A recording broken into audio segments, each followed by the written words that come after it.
ایک آدمی نے ایک بزرگ سے سوال کیا کہ آپ لوگ کہتے ہیں کہ قرآن پاک اللہ رب العزت کا کلام ہے، یہ اللہ کا کلام ہے تو اللہ تعالیٰ کی زبان بھی ہوگی، کیونکہ کلام کے لیے زبان کا ہونا ضروری ہے۔ حالانکہ دوسری طرف تم لوگ یہ کہتے ہو کہ اللہ رب العزت جسم سے پاک ہے۔ اہل سنت والجماعت کا یہ عقیدہ ہے کہ اللہ رب العزت جسم سے پاک ہے۔ ہم اللہ رب العزت کے لیے جسم کو ثابت نہیں کرتے۔ جب اللہ تعالیٰ جسم سے پاک ہے تو پھر اللہ تعالیٰ کلام کیسے کرتا ہے؟ کلام کے لیے زبان کا ہونا ضروری ہے۔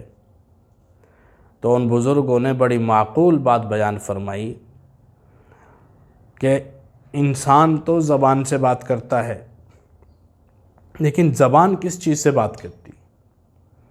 انسان کانوں سے سنتا ہے، لیکن کان کس چیز سے سنتے ہیں؟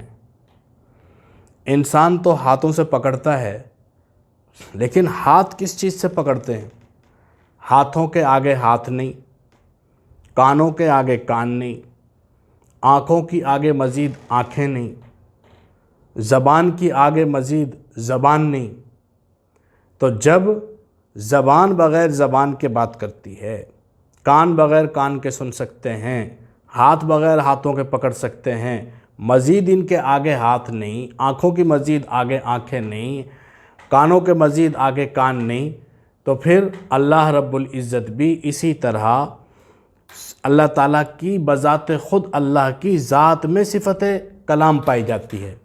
جس طریقے سے انسان کی آنکھیں بغیر آنکھوں کے دیکھ رہی ہیں، کان بغیر کانوں کے سن رہے ہیں، اسی طرح اللہ رب العزت کے اندر صفت کمال، صفت کلام بذات خود اللہ کے ذات میں پائی جاتی ہے۔